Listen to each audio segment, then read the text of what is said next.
నమస్తే and welcome to encounter news analysis. ఈరోజు ఆంధ్రజ్యోతి, ఈనాడు, సాక్షి, ఆంధ్రప్రభ 4 ప్రధాన వార్తాపత్రికల్లో వచ్చిన ప్రధాన అంశాలు, వాటి వెనకున్న అసలు వాస్తవాలు తెలుసుకునే ప్రయత్నం ఈ వీడియోలో చేద్దాం. వీడియో చూస్తున్న ప్రతి ఒక్కరూ ఖచ్చితంగా లైక్ చేయండి, ఇంకా 10 మందికి షేర్ చేయండి. అలాగే మన ఎన్కౌంటర్ న్యూస్ ఛానల్ని ఇంకా చాలామంది సబ్స్క్రైబ్ చేసుకోకుండానే చూస్తూ ఉన్నారు. మీరు కూడా సబ్స్క్రైబ్ చేసుకుంటే చాలా సంతోషంగా ఉంటుంది. ఎందుకంటే నోటిఫికేషన్ల ద్వారా నా వీడియోలు చాలా త్వరగా మీ ముందుకు వచ్చి చేరే అవకాశం ఉంటుంది. దాదాపుగా 61% మంది ఇంకా సబ్స్క్రైబ్ చేసుకోకుండానే చూస్తూ ఉన్నారు. నిన్నటి వీడియో పరిస్థితి ఇలాగుంది. So please subscribe our encounter news analysis channel. ఇక లేట్ చేయకుండా న్యూస్ అనాలిసిస్లోకి వెళ్ళిపోతే, ఈరోజు ఆంధ్రజ్యోతిలో ప్రముఖంగా వచ్చిన వార్తలు రోతమాటలపై రగిలిన అగ్గి. ఎందుకంటే వైఎస్ఆర్ కాంగ్రెస్ పార్టీ నాయకులు నోటి విరోచనాలు ఎక్కువైపోయినాయి ఈ రోజున రాష్ట్రంలో. ఒకవైపు బడ్జెట్, దానిపైన సమావేశాలు, దానిపైన చర్చలు జరగాల్సిన ఈ సమయంలో ఆంధ్రప్రదేశ్ రాష్ట్రం మొత్తం ఇలాగ నోటి విరోచనాలు, ఇంటిపైన దాడులు, అగ్గి పెట్టటాలు లాంటివన్నీ జరుగుతున్నాయి. దాదాపుగా నిన్న జోగి రమేష్ కూడా మాట్లాడిన మాటలకి ఆయన ఇంటిపైన కూడా దాడికి వెళ్ళారు. పెట్రోల్ పోసిన ఒక సీసాని విసిరి అగ్గి పెట్టడం కూడా జరిగింది. దీనికంటే ముందుగా అంబటి రాంబాబు ఇంటిపైన కూడా ఇలాంటి దాడే జరిగింది. అంబటి రాంబాబుని అరెస్ట్ చేసి 14 రోజులు రిమాండ్ కూడా వేశారు నిన్న. ఇక స్టేషన్లో ఆయన చాలా విన్యాసాలు కూడా చేసేట్టుగా కూడా సమాచారం వస్తుంది బయటకు. ఇక బాబు లోకేష్పై జోగి దుర్భాషలు, బగ్గుమన్న టీడీపీ శ్రేణులు, రమేష్ ఇంటిపై రాళ్లతో దాడి, పెట్రోల్ సీసా విసిరి నిప్పు, పగిలిన మొదటి అంతస్తు అద్దాలు, మాజీ మంత్రిపై కేసు నమోదు, అయినా తీరు మార్చుకొని జోగి, ఈసారి సీఎంపై ఫేక్ వ్యాఖ్యలు. దీంతో పాటుగా ఇక లోకేష్ను కూడా కుక్కను కొట్టినట్టు కొట్టిస్తాను, లోకేష్ను మామూలుగా ఉండదు అని ఇంకా నోటి విరోచనాలు ఎక్కువగా చేసుకున్నాడు ఆయన నిన్నగాక మొన్ననే జైలు నుంచి విడుదలై బయటకు వచ్చింది కల్తీ మద్యం కేసులో. ఇంకా సంథింగ్ ఇదేదో వైఎస్ఆర్ కాంగ్రెస్ పార్టీ ఒక ప్రణాళిక వేసుకొని మరి ప్లాన్డ్గా ఈ పనులన్నీ చేస్తున్నట్టుగా కనపడుతోంది. ఎందుకంటే జంతు కొవ్వు కలిసింది అని చంద్రబాబు నాయుడు చేసిన వ్యాఖ్యల మీద ఇది రిటార్షన్ అన్నట్టుగా వాళ్ళు కొంత డైవర్షన్ పాలిటిక్స్ చేస్తూ ఉన్నారు. ఎందుకంటే ఇందులో మరి కోట్ల మంది భక్తుల మనోభావాలకు దెబ్బతీసే అంశం కాబట్టి దీనిపైన చంద్రబాబు నాయుడు కూడా నిన్న మాట్లాడటం జరిగింది. ఆయన కూడా జంతు కొవ్వు కలిసింది అని నేను ఎన్డీడీబీ రిపోర్ట్ ఆధారంగానే చెప్పాను అని చెప్పారు. అందులో సిట్ ఇచ్చిన దాని ప్రకారంగా చూస్తే జంతు కొవ్వు ఉన్నట్టుగా ఏం కనపడలేదు అనేది అర్థమవుతోంది సిట్ చేసిన ఛార్జ్షీట్ ప్రకారంగా. దీంతో పాటుగా అప్పట్లో ఉన్న అనిల్ సింఘాల్పై చర్యలు తీసుకోవాలి అనేది కూడా సిట్ సిఫారసు చేస్తూ ప్రభుత్వానికి ఒక లేఖ రాసింది. దాన్ని అమలు చేస్తున్నట్టుగా సింఘాలపై బదిలీ వేటు, వెంటాడిన 6 ఏళ్ల నాటి మౌనం, కల్తీ నెయ్యి వ్యవహారంలో చర్యలు, అవినీతి ఆరోపణలు లేకున్నా అసమర్థత ఫలితంగా అవుట్, ఆయనపై సిట్ నివేదిక, ముద్దాడ రవిచంద్రకు అదనపు బాధ్యతలు, ఈలోగా వెంకయ్య తాత్కాలిక బాధ్యతలు. ఇదే అంశాన్ని ఈనాడులో అయితే ప్రధానంగా బడ్జెట్ గురించి వేశారు, కానీ కింద అంబటికి రిమాండ్, సీఎంపై అసభ్య వ్యాఖ్యల్లో 14 రోజుల పాటు రిమాండ్ విధింపు, గుంటూరు ప్రత్యేక జూనియర్ సివిల్ జడ్జి ఉత్తర్వులు, రాజమహేంద్రవరం జైలుకు తరలింపు, చంద్రబాబును ఉద్దేశించి అలా మాట్లాడేసింది కాదన్న రాంబాబు.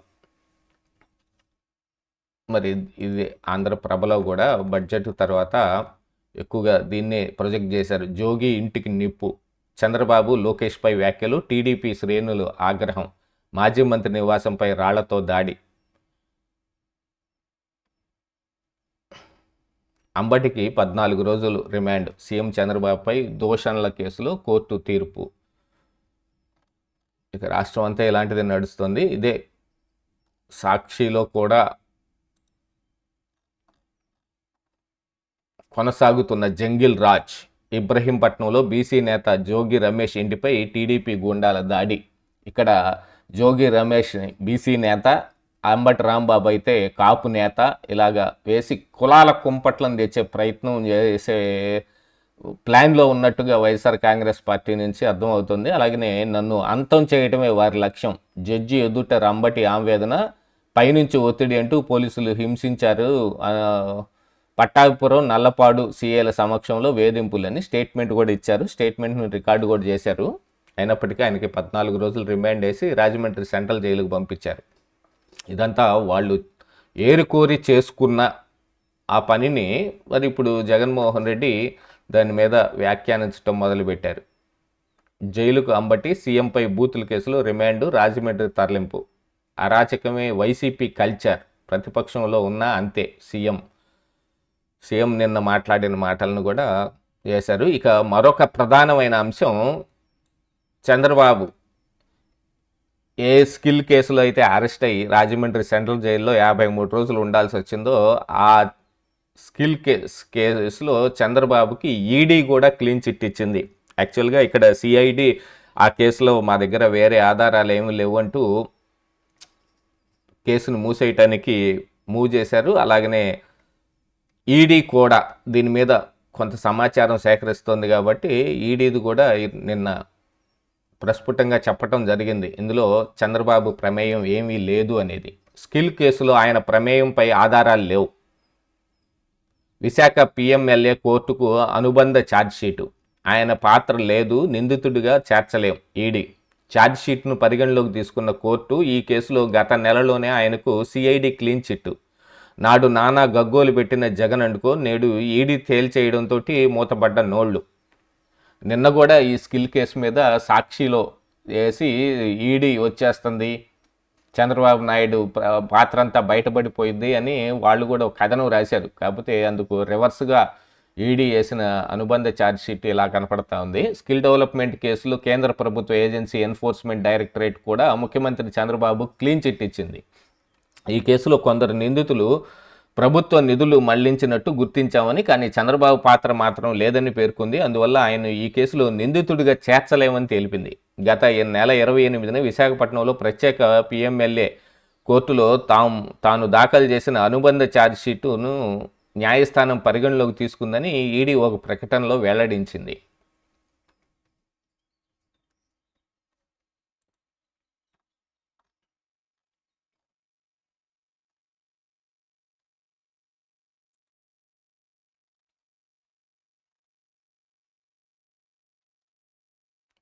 ఇక సీఎం చంద్రబాబుకు బిగ్ రిలీఫ్, ఆంధ్రప్రభలో కూడా వేశారు. ఇది స్కిల్ కేసులో ED clean chit, money laundering లేదని స్పష్టత, ఇప్పటికే మిస్టేక్ ఆఫ్ ఫ్యాక్ట్గా ఏసీబీ కోర్టు నిర్ధారణ.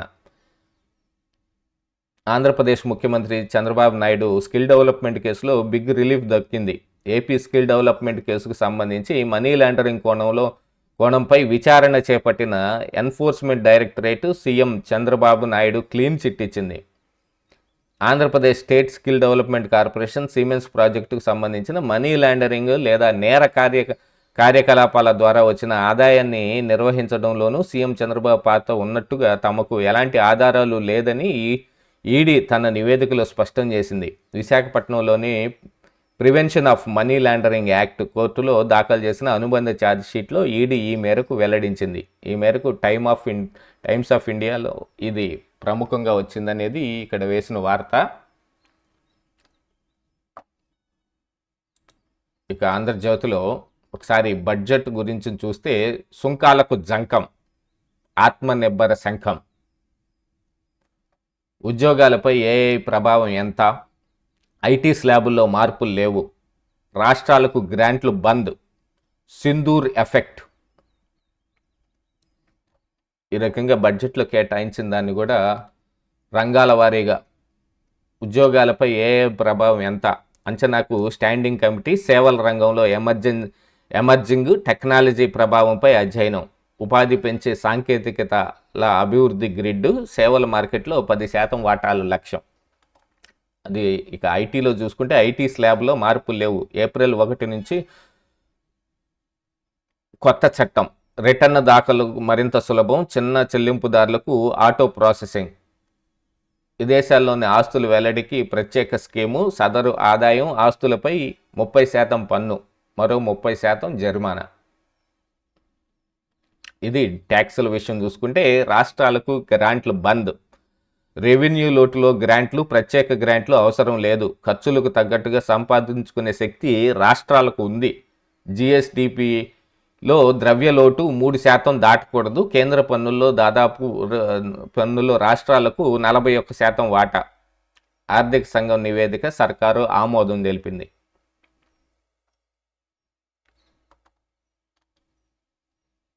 ఇక ట్రంప్ దెబ్బ కుదేలైన రంగాలకు చేయూత. కస్టమ్స్ తగ్గింపు, ఎగుమతులు పెంచే వ్యూహాలు.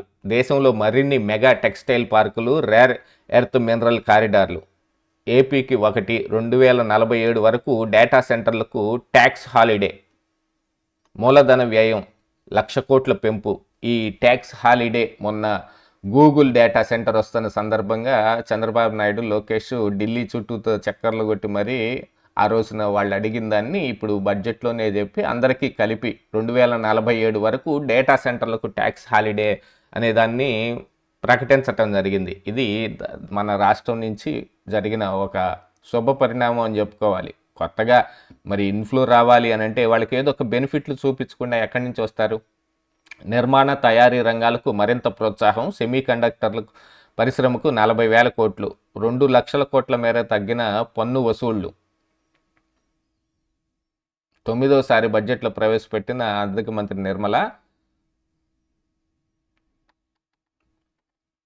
ఇక ఏపీకి ఏమిచ్చారంటే రేర్ ఎర్త్ కారిడార్, పూర్వోదయాలో ఈస్ట్ కోస్ట్ పారిశ్రామిక కారిడార్ అభివృద్ధి, పోలవరం ప్రాజెక్టుకు 3,320 కోట్లు, అమరావతి అభివృద్ధికి 1,128 కోట్లు, రోడ్లు, తాగునీరు, ప్రకృతి సాగుకు నిధులు, గూగుల్ డేటా సెంటర్కు పన్ను రాయితీ.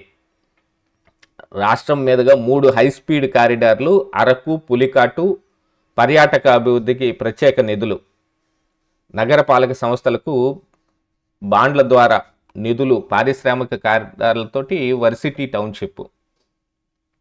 దీన్ని ముందు చూపు బడ్జెట్ అని చంద్రబాబు అభివర్ణించడం జరిగింది. ఈజ్ ఆఫ్ డూయింగ్ బిజినెస్కు ఊతం. ఇక దూకుడుగా రాష్ట్రాభివృద్ధి. 3 హైస్పీడ్ రైలు కారిడార్లకు పరిధిలోకి రాష్ట్రంలోకి పలు ప్రాంతాలు. డెడికేటెడ్ రేర్ ఎర్త్ కారిడార్ తోటి క్రిటికల్ ఎలక్ట్రానిక్స్ తయారీలో వీలు. సీఎం. ఏపీ అభివృద్ధికి ఊతమిచ్చే వికసిత బడ్జెట్ ఇది. Deputy CM Pawan Kalyan. అభివృద్ధి లక్ష్యాలను వేగంగా సాధించేలా బడ్జెట్ ఉంది. మంత్రి లోకేష్. ఇది సీఎం, డిప్యూటీ సీఎం లోకేష్ల స్పందన బడ్జెట్ మీద. ఇక దేశవ్యాప్తంగా ఉన్న పరిస్థితి ఏమిటంటే సంక్షోభాలపై పట్టింపేది. రాహుల్ గాంధీ ప్రతిపక్ష నేతగా దేశవ్యాప్తంగా సంక్షోభాలను కేంద్ర బడ్జెట్లు పట్టించుకోలేదు. యువతకు ఉద్యోగాలు లేవు. తయారీ రంగంలో పతనం అయిపోయింది. రైతులు తీవ్ర ఇబ్బందుల్లో ఉన్నా పట్టించుకోలేదు. పెట్టుబడిదారులు తమ పెట్టుబడులు ఉపసంహరించుకుంటున్నారు. కుటుంబాల గృహ పొదుపు తగ్గిపోయింది. ప్రపంచ దేశాల నుంచి ఎదురు దెబ్బలు తగులుతూ ఉన్నాయి, పట్టించుకోవటం లేదు అంటుంటే ఇంకో పక్కన సంస్కరణలకు కొత్త శక్తి. కేంద్ర బడ్జెట్ చారిత్రాత్మకం. 140 కోట్ల ప్రజల ఆకాంక్ష ప్రతిబింబిస్తోంది. వికసిత్ భారత్ లక్ష్యాన్ని చేరుకునేందుకు మార్గదర్శనంగా చేస్తోంది. నిర్మలా సీతారామన్ వరుసగా 9వసారి కేంద్ర బడ్జెట్ ప్రవేశపెట్టడం ఓ record. Make in India, Atmanirbhar Bharat లక్ష్యాలకు బడ్జెట్ ఊతమిస్తోంది. సంస్కరణల ఎక్స్ప్రెస్కు ఇది కొత్త శక్తినిస్తోంది అని ప్రధాని మోడీ అన్నారట. తర్వాత చూస్తే బడ్జెట్ కొంచెం ఆశాజనకంగాను కొంచెం నిరుత్సాహకంగాను ఉన్నట్టుగానే ఉంది. ఇదే అంశం ఈనాడులో కూడా ప్రధానంగా వేసింది. వృద్ధి పదాన దీర్ఘకాలికంగా పురోగతిని లక్షిస్తూ కేంద్ర బడ్జెట్. తయారీ రంగంలో ఉద్యోగాల సృష్టికి అధిక ప్రాధాన్యం. మన దేశానికి ఉన్న అనుకూలతను ఉన్నత స్థాయికి తీసుకెళ్లడానికి ఈ బడ్జెట్ దోహదం చేస్తుంది. అన్ని ప్రాంతాల వర్గాల అభివృద్ధికి ఉపయోగపడుతుంది. ప్రధాని మోడీ, ఆర్థిక మంత్రి నిర్మల మనస్ఫూర్తిగా అభినందిస్తున్నా. వారు స్వల్ప మధ్య దీర్ఘకాలిక సుస్థిరాభివృద్ధి దృష్టిలో ఉంచుకుని ఈ బడ్జెట్ను రూపొందించారు. ఏపీ ప్రభుత్వం దృష్టి సారించి ఏపీ ప్రభుత్వం దృష్టి సారించిన అంశాల్లో మరింత దూకుడుగా వెళ్ళడానికి ఈ బడ్జెట్ సహకరిస్తుంది. రాష్ట్ర అభివృద్ధికి చేస్తున్న ఈ ప్రయత్నాలకు వెసులుబాటు కల్పించేలా ఈ బడ్జెట్ ఉంది అని. ఇక అభివృద్ధిలో బుల్లెట్టే పరుగులే. రాష్ట్రంలో dedicated rare earth corridor, 7 high speed రైలు కారిడార్లో 3 ఏపీ మీదుగానే సెమీకండక్టర్ల మిషన్ 2.0 ఏర్పాటులో ప్రయోజనాలు. పోలవరానికి 3,320 కోట్లు, అమరావతికి 1,561 కోట్లని ఇక్కడ వేశారు. అక్కడ ఆంధ్రజ్యోతిలో చూసారంటే 1,100 కోట్లుగానే వేయటం జరిగింది.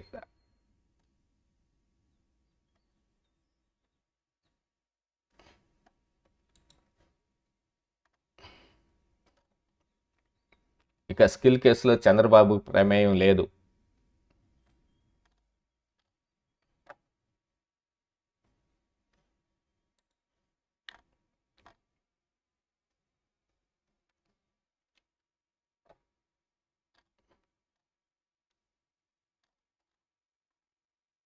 ఇక జైలుకు అంబటి. సీఎంపై బూతులు మాట్లాడిన కేసులో 14 రోజులు రిమాండ్ విధించిన కోర్టు బూతుల రాంబాబును జైలుకు తరలించారు. ముఖ్యమంత్రిపై అత్యంత అసభ్యకరంగా నోరు పారేసుకుని ఇదేంటని ప్రశ్నించిన తెలుగు మహిళలపై రెచ్చిపోయిన వ్యవహారంలో అరెస్ట్ అయిన అంబటి రాంబాబుకు Guntur special mobile court magistrate Sravanthi 14 రోజులు రిమాండ్ విధించారు. అనంతరం ఆయన్ను ఎస్కార్టు పోలీసులు రక్షణలో రాజమండ్రి జైలుకు తరలించారు. అంతకుముందు గుంటూరులో నల్లపాడు పోలీస్ స్టేషన్లో అంబటి రాంబాబుని 21 గంటల పాటు ఉంచారు. ఆయన్ని అర్ధరాత్రి తీసుకొచ్చారు. 10 గంటల 40 నిమిషాల సమయంలో అరెస్ట్ చేసి స్టేషన్కి తీసుకొచ్చారు. కారులోంచి దిగి స్టేషన్లోకి పరుగున వెళ్ళిపోయాడట అంబటి రాంబాబు. ఏంటంటే మళ్ళీ మోకలు ఎక్కడ వచ్చి దాడి చేస్తారనే భయం కొద్దీ ఆయన నేలపైనే పడుకున్నారు. ఆ తర్వాత మరి పోలీసులు నన్ను హింసించారు, నన్ను వేధించారు, ఈ పైనుంచి ఆదేశాలు ఉన్నాయి అని వాళ్ళు ఈ పని చేశారు అని ఆయన ఒక స్టేట్మెంట్ కూడా ఇచ్చారు. మరి జీజీహెచ్లో ఆ విషయం ఏం చెప్పలేదు, నన్ను కొట్టారనో లేకపోతే నన్ను ఇంకా ఏదో చేర్చారనో. కాకపోతే ఇక్కడ ఆయన ఇచ్చిన స్టేట్మెంట్లో ఏముందంటే శారీరకంగా వేధింపులకు గురి చేశారని మెజిస్ట్రేట్కు అంబటి ఫిర్యాదు చేశారు. 2 సిఐలు తనను పంగ చీల్చి ఇబ్బందులకు గురి చేశారని చెప్పారు. 2 కాళ్ళు కొట్టుకొని పంగ చీల్చారని. మరి జీజీహెచ్లో వైద్య సేవలు జరుగుతున్న సమయంలో మాత్రం ఆ విషయం చెప్పలేదంట. ఎందుకంటే అక్కడ వెరిఫై చేస్తే స్ట్రెచ్చింగ్స్ గురించి తెలిసిపోతుంది కదా, అది కూడా రికార్డ్ ఇది ఏమి లేవు అని అంటారేమోనని దీన్ని ఒక సస్పెన్స్గానే ఉంచదలుచుకున్నాడు. లాయర్ తెలివి వాడాడేమో. కాకపోతే వాళ్ళ ఆవిడ మాత్రం హైకోర్టుకి వెళ్ళింది. అక్కడ వేసిన సందర్భంగా అక్కడికి వెళ్ళి మా ఇంటి మీద దాడి జరిగే అవకాశం ఉంది, మాకు రక్షణ కల్పించండి అని వెళ్ళిన దాంట్లో హైకోర్టు కూడా అక్కడ ఒక తీవ్రమైన వ్యాఖ్యలే చేశారు. నేతలు ఆ భాష మాట్లాడకూడదు, హోందాగా ఉండాలి. అంబటి సతీమణి పిటిషన్ విచారణ సందర్భంగా హైకోర్టు కీలక వ్యాఖ్యలు. ప్రజా జీవితంలో ఉండే రాజకీయ నాయకులు అలాంటి భాష మాట్లాడకూడదు. వారు వాడే భాష ఎవరిని నొప్పించకుండా, వివాదాలకు తావు లేకుండా హోందాగా ఉండాలి అని హైకోర్టు వ్యాఖ్యానించింది. శాంతి భద్రతలు కాపాడటం ఒకటే పోలీసుల విధి కాదని, సమాజంలో శాంతి సామరస్యాల పరిరక్షణ బాధ్యత కూడా వారిపై ఉందని పేర్కొంది. తమ ఇంటికి భద్రత కల్పించాలంటూ వైసీపీ నేత అంబటి రాంబాబు సతీమణి దాఖలు చేసిన పిటిషన్ విచారణ సందర్భంగా కోర్టు ఈ వ్యాఖ్యలు చేసింది. తరువాత వాళ్ళ ఇంటి ముందు 15 మంది పోలీసులతోటి పికెట్ కూడా ఏర్పాటు చేయడం జరిగిందని ప్రభుత్వం తరపు లాయర్లు కూడా చెప్పారు. ఈ కేసుని ఇక్కడితోటి పరిష్కరించేశాం అని ప్రకటించడం కూడా జరిగింది. ఓ పక్కన ఇది ఇలా ఉంటే, మరొక వైపు ఉషక్క రప్ప నరకమంది వైసీపీ కార్యకర్త పోస్టు. మనకు వ్యతిరేకంగా ఎవరు మాట్లాడినా రప్ప నరికేయమని ఉషక్క చెప్పిందంటూ శ్రీ సత్యసాయి జిల్లా పెనుకొండ మండలం కోనాపురం గ్రామంలో వైసీపీ కార్యకర్త సురేష్ కర్ర పట్టుకున్నట్లు సోషల్ మీడియాలో పెట్టిన పోస్టు వైరల్గా మారింది. వైసీపీ జిల్లా అధ్యక్షురాలు ఉషశ్రీ ఆదివారం కోనాపురానికి వెళ్లారు. ఆమె కార్యక్రమం ముగించుకుని వెళ్ళాక అదే గ్రామానికి చెందిన వైసీపీ కార్యకర్త సురేష్ ఉషశ్రీ ఫ్లెక్సీ వద్ద నిలబడి కర్ర పట్టుకుని బెదిరించాడు. కోనాపురం గ్రామ ప్రజలకు నమస్కారం. నేను వైసీపీ కార్యకర్త సురేష్ను. నాకు ఓటర్ ఐడి కార్డు కూడా ఉంది. ఉషక్క ఈరోజు ఊరికి వచ్చింది. మన అపోజిషన్గా ఎవరు మాట్లాడినా రప్ప రప్ప నరికేయండి అని అక్క చెప్పింది. ఎవడొచ్చినా రప్ప రప్ప నరకటం పక్కా అని రికార్డు చేసిన వీడియో సోషల్ మీడియాలో పోస్ట్ చేశాడు.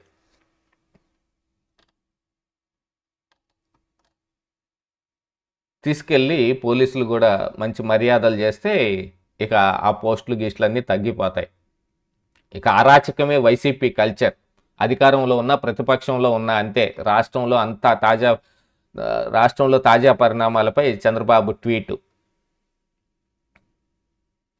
రాష్ట్ర పునర్నిర్మాణానికి వైసీపీ జీర్ణించుకోలేకపోతుందని సీఎం చంద్రబాబు మండిపడ్డారు. అంబటి రాంబాబు, జోగి రమేష్ల తీరు తాజాగా ఉద్రిక్తతలపై ఆదివారం రాత్రి ఆయన ఎక్స్లో స్పందించారు.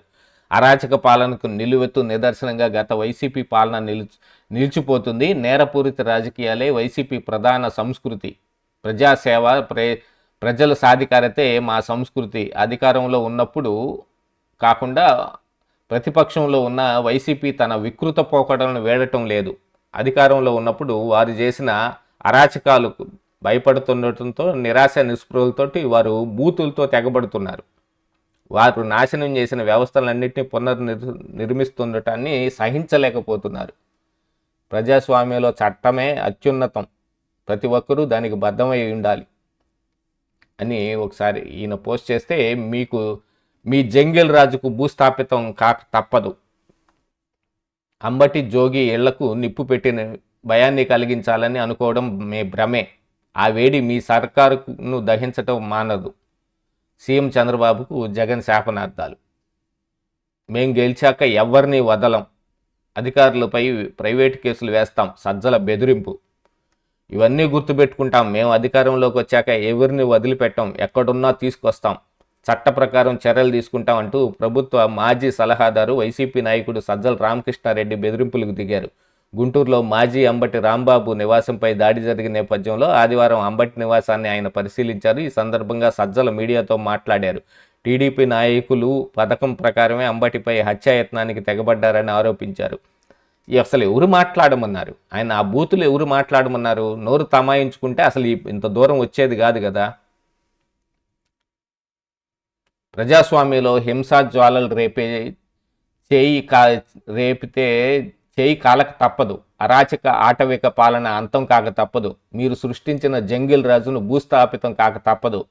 చరిత్ర చెప్పే సత్యం ఇది అని సీఎం చంద్రబాబును ఉద్దేశించి వైసీపీ అధ్యక్షుడు వైఎస్ జగన్ శాపనార్థాలు పెట్టారు. మాజీ మంత్రి జోగి రమేష్ ఇంటిపై టీడీపీ శ్రేణుల దాడి, ఇంటిని దహనం చేసి నేపథ్యంలో జగన్ ఆదివారం ఆయన్ను ఫోన్లో పరామర్శించారు. అనంతరం సీఎంను ఉద్దేశించి ఎక్స్ వేదికగా పోస్టు చేశారు. ఈయన ఎక్కడో బెంగళూరులో ఉండి ఇక్కడికి పోస్టులు పెడతా ఉంటాడు. అదేమంటే ఫోన్లో పరామర్శిస్తాడు, లేదు జైలుకి వెళ్ళి పరామర్శలు చేస్తాడు. ప్రజాస్వామ్యంలో మీరు చేసిన తప్పుడు ఆరోపణలు తప్పని ఏకంగా కేంద్ర ప్రభుత్వానికి చెందిన ల్యాబులు ఎన్డీడీబీ, ఎన్డీఆర్ఐ నిర్ధారణ చేసిన తర్వాత ఎన్డీడీబీ ఇక్కడ నిర్ధారణ ఏం చేయలేదు. అసలు ఆ ఎన్డీడీబీలో టెస్టే జరగలేదు. ఆ తప్పులు మిమ్మల్ని ప్రశ్నిస్తే జీర్ణించుకోలేక అంబటి రాంబాబు, జోగి రమేష్ ఇళ్లకు నిప్పు పెట్టడం, ఆ దుశ్చర్యలతో భయాన్ని కలిగించాలని అనుకోవడం మీ భ్రమే. ఆ నిప్పు మీ ప్రభుత్వానికి మీరు పెట్టుకున్నారని గుర్తుంచుకోవాలి అనే పోస్టులో జగన్ హెచ్చరించారు. గతంలో ఎన్నో మంటలు ఈ రకంగా మీరు పెట్టినవే ఉన్నాయి.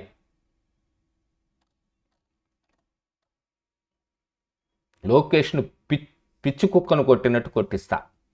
మళ్ళీ నోరు బారేసుకున్న జోగి. చంద్రబాబు ఫేక్ ముఖ్యమంత్రి, చేతగాని ముఖ్యమంత్రి. ఎందుకు రాజీనామా చేసి దొబ్బేయొచ్చు కదా. పాలన చేత కాకుంటే నోరు మూసుకొని కూర్చోవాలి అంటూ మాజీ మంత్రి జోగి రమేష్ నోరు బారేసుకున్నారు. ఆదివారం సాయంత్రం తిరుపతి రూరల్ మండలం తుమ్మలగుంటలో చెవిరెడ్డి నివాసంలో మీడియాతో మాట్లాడారు. తన నివాసంపై దాడి పట్ల ఆగ్రహంతో ఊగిపోయారు. మంత్రి లోకేష్ పిచ్చి పిచ్చి చేష్టలు మానుకోకుంటే పిచ్చి కుక్కను కొట్టినట్టు కొట్టిస్తా అంటూ చెలరేగిపోయారు. గతంలో కూడా చంద్రబాబు నాయుడు ఇంటి మీద కర్రలు కత్తులు వేసుకొని వెళ్ళి ఈ రకంగా రెచ్చిపోయినందుకే ఇప్పుడు ఇలాంటి పరిస్థితి వచ్చి పడింది. ఆ రోజున బాగానే అనిపించింది కదా. ఇదే అంశం సాక్షిలో కూడా కొనసాగుతున్న జంగిల్ రాజ్. ఇబ్రహీంపట్నంలో బీసీ నేత జోగి రమేష్ ఇంటిపై టీడీపీ గూండాల దాడి.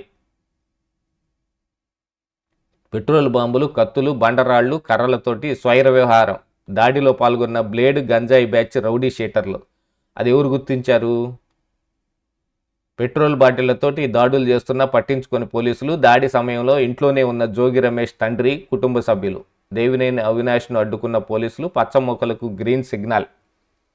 రోడ్డుపై బైఠాయించి నిరసన తెలిపిన అవినాష్ బలవంతంగా అరెస్ట్ చేసి విజయవాడకు తరలింపు. ఇప్పుడొచ్చి ఇక్కడ నానా రభస చేస్తే ఊరుకుంటారు అరెస్ట్ చేయక.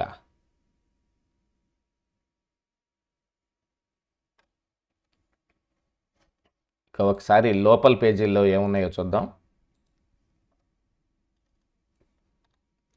మొత్తం బడ్జెట్తో నిండిపోయింది. సిగరెట్లు. విదేశీ పర్యటనలపై తగ్గిన భారం. భారీగా పెరిగిన సిగరెట్ల ధర. ఒక్కో ప్యాకెట్కి 55 వరకు బాదుడు. బడ్జెట్ ప్రసంగం ముగిసిన వెంటనే అమల్లోకి.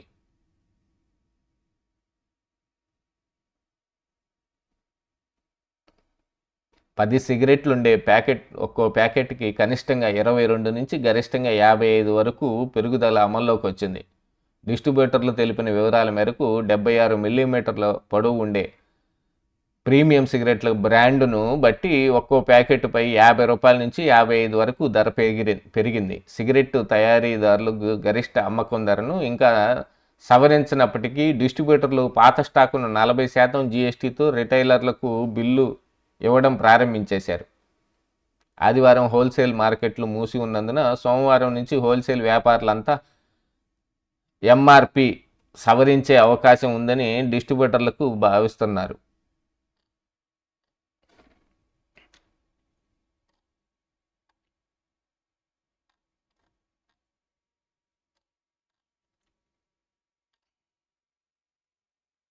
ఇంకా ఏపీకి ఏమిచ్చారంటే, ఏపీకి నిధులు. Amaravati inclusive and sustainable capital city అభివృద్ధికి 1128 కోట్లు. ఈనాడులో 1500 దాదాపు రాశారు. ఇందులో Amaravati integrated urban development programme కింద 432 కోట్లు మంజూరు.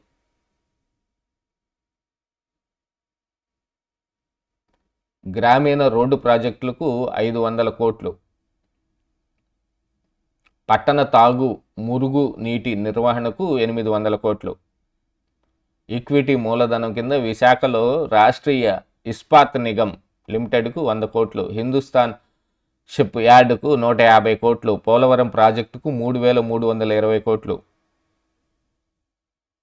41.15 మీటర్ల నీటి నిల్వ మేరకు నిర్మిస్తున్న ఈ ప్రాజెక్టు పూర్తయ్యేందుకు సవరించిన అంచనాల ప్రకారం 30,436 కోట్లు కాగా కేంద్రం చెల్లించిన మొత్తం 12,157 కోట్లు మాత్రమేనని బడ్జెట్ పత్రాల్లో స్పష్టం చేశారు. పోలవరం ప్రాజెక్టు అథారిటీకి 20 కోట్లు. పూర్వోదయానికి శుభోదయం.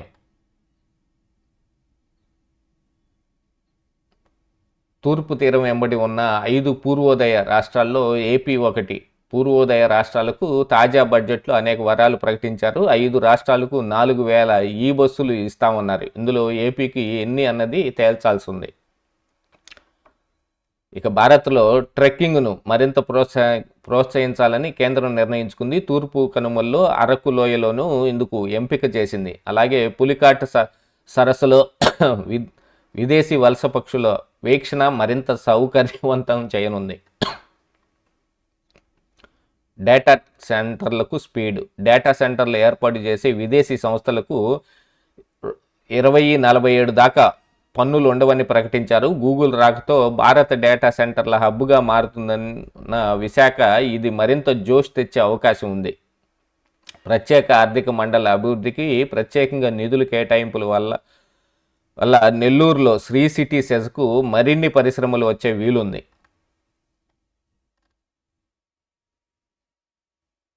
ఇక ఫోన్ ట్యాపింగ్కు ఆదేశాలు ఇచ్చింది మీరేనా? మావోయిస్టుల పేరిట ఫోన్లు ట్యాపింగ్ చేయించారా? ఎన్నికల్లో గెలుపునకు ఆయుధంగా మార్చుకున్నారా? తెలంగాణ మాజీ సీఎం కేసీఆర్కి సిట్టు అధికారులు ప్రశ్నల వర్షం. సిట్టు అధికారులు మొదట ఒక నోటీస్ ఇచ్చారు.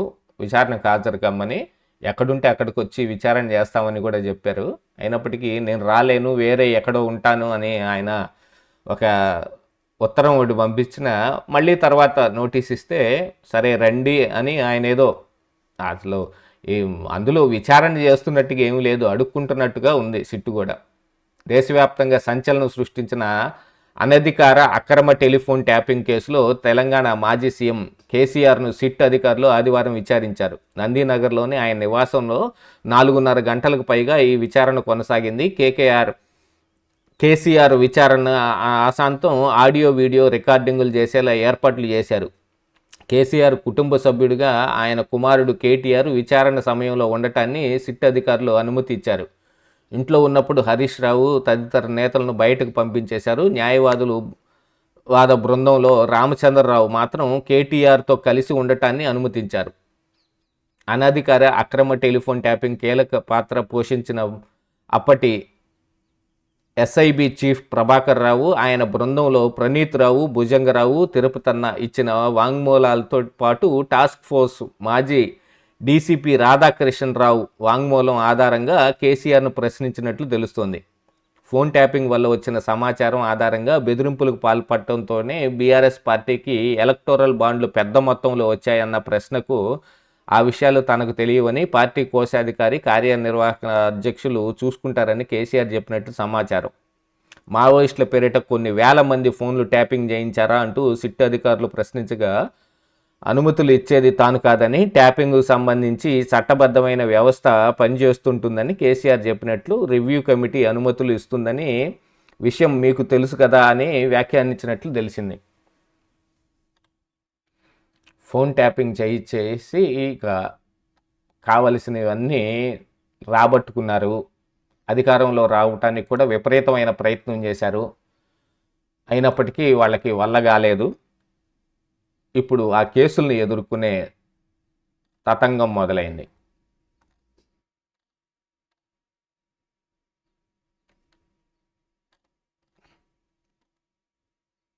ఇక ఇది కొనసాగుతున్న జంగిల్ రాజ్. సీఎం స్థాయిలో ఉన్న వ్యక్తి దాడులు చేయిస్తే రక్షణ ఉంటుందా? జోగి రమేష్ సతీమణి శకుంతలమ్మ ప్రశ్నించారంట. జోగి రమేష్ ఏమో ఇంకో పక్కన ఫేక్ సీఎం లోకేష్ను కుక్కను కొట్టినట్టు కొట్టిస్తాను, పిచ్చి కుక్కనులాగా కొట్టిస్తాను. అలాగా గతంలో కూడా ఆయన ఇంటి మీద కర్రలు కత్తులు వేసుకుని వెళ్ళినప్పుడు ఈ మహానుభావురాలు ఏం మాట్లాడలేదు. ఇప్పుడు మాత్రం బయటకు వచ్చి సీఎం స్థాయిలో ఉన్న వ్యక్తి దాడులు చేస్తే ఎలాగా అంటున్నారు. ఏమీ న్యాయం కనపడుతుంది? తమ దాకా వస్తే కానీ వాళ్ళకి తెలియదు అన్నట్టు ముఖ్యమంత్రి స్థాయిలో ఉన్న వ్యక్తి దాడులు చేయిస్తే రక్షణ ఎక్కడుంటుందని మాజీ మంత్రి జోగి రమేష్ సతీమణి శకుంతలమ్మ ప్రశ్నించారు. తమ ఇంటిపై దాడి జరిగిన విషయం తెలుసుకున్న శకుంతలమ్మ హైదరాబాద్ నుంచి కుటుంబ సభ్యులతో కలిసి ఆదివారం హుటాహుటిన ఇబ్రహీంపట్నంలోని ఇంటికి కుటుంబ సభ్యులతో కలిసి చేరుకున్నారు. దాడిలో దగ్ధమైన ఇంటిని, ధ్వంసమైన సామగ్రిని పరిశీలించి ఆవేదన వ్యక్తం చేశారు. మీడియాతో ఆమె మాట్లాడుతూ, మా కుటుంబంపై జరుగుతున్న దాడులు, అన్యాయాలను చూస్తుంటే మనం ప్రజాస్వామ్యంలో ఉన్నామా అనిపిస్తుంది. మా కుటుంబానికి భద్రత లేకుండా పోయింది. నా భర్తకు దాడి సమాచారం ఉంది. భద్రత కల్పించాలని పోలీసు అధికారులు కోరారు. దాడి సమాచారం ఎలా ఉంది? ఎవరిచ్చారు? వాళ్ళకి తెలుసు మనం ఇలా మాట్లాడితే ఇలా దాడులు చేస్తారని. ఇది కావాలని చేయించుకుంటున్న దాడులాగా దీంతో అర్థమైపోతుంది. దాడి సమాచారం ముందే తెలిసి వాళ్ళకి పోలీసులకు సమాచారం ఇచ్చారని అంటే, గతంలో మరి టీడీపీ పార్టీ ఆఫీస్ మీద దాడి జరుగుతున్న సమయంలో కూడా చంద్రబాబు నాయుడు సమాచారం ఇచ్చినా ఎవరు పట్టించుకోలేదు ఆ రోజు.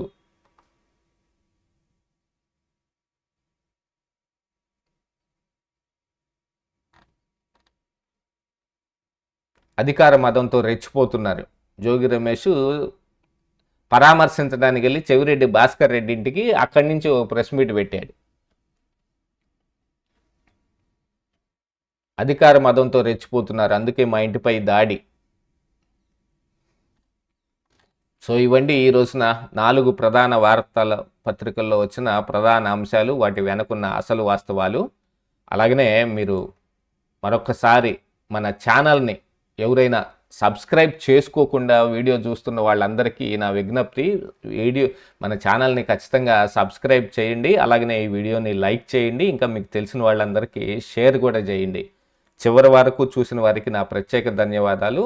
మళ్ళీ రేపటి ఎపిసోడ్లో కలుద్దాం.